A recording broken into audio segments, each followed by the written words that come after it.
Tulip salwar cutting এবং সেলাই tips.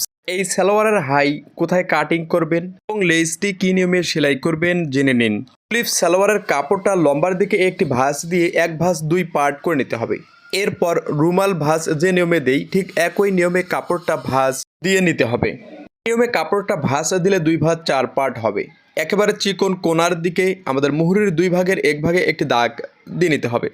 এরপর আমরা ধুতি সালোয়ারে যে নিয়মে শেপ দেই ঠিক একই নিয়মে শেপটা দিয়ে নিতে হবে। এরপর আমরা ইয়োক যত ইঞ্চি লম্বা ব্যবহার করব তত ইঞ্চি এই দাগ থেকে ইনসেপটা বাহিরের দিকে রেখে লম্বার দাগ দিয়ে নিতে হবে। আজকে আমাদের সালোয়ারের লম্বা 28 ইঞ্চি, 28 ইঞ্চিতে একটি দাগ দিয়ে নেব। 4 ইঞ্চি সেলাইয়ের কাপড় রেখে একটা মার্জিন দিয়ে নেব।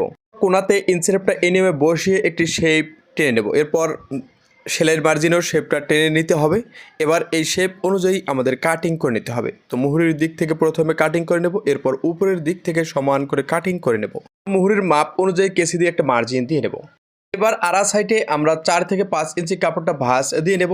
এরপর ইউকের লম্বা যত ইঞ্চি তত ইঞ্চি রেখে হাইয়ের মার্জিন দিয়ে নেব। আজকে আমরা হাইয়ের মার্জিন 11 ইঞ্চি, 11 ইঞ্চিতে একটা মার্জিন দিয়ে নেব।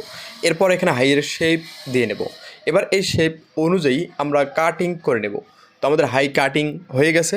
এই নিয়মে বডিটা কাটিং করে নেওয়ার পর সাধারণ সালোয়ারের ইয়োক যে নিয়মে আমরা কাটিং করি ঠিক একই নিয়মে কাটিং করে নেব। আমাদের মুহুরিতে লেস সেলাই করে নিতে হবে। আমরা যেই সাইডে হাই কাটিং করেছি এই সাইডের মুহুরি থেকে লেস শুরু করব, আর অপর সাইডে পুরোটা লেসটা আটক করে নেব। তো খাড়া সাইডে এই নিয়মে পুরো লেস আটক করে নিতে হবে।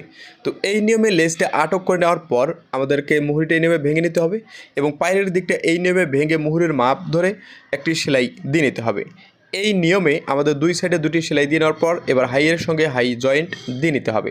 তো এই নিয়মে হাইয়ের জয়েন্ট দিয়ে নেওয়ার পর কুচু দিয়ে কোমরের রাবার সেলাই করে নিতে হবে। ভিডিওটি ভালো লাগলে শেয়ার করুন। ধন্যবাদ।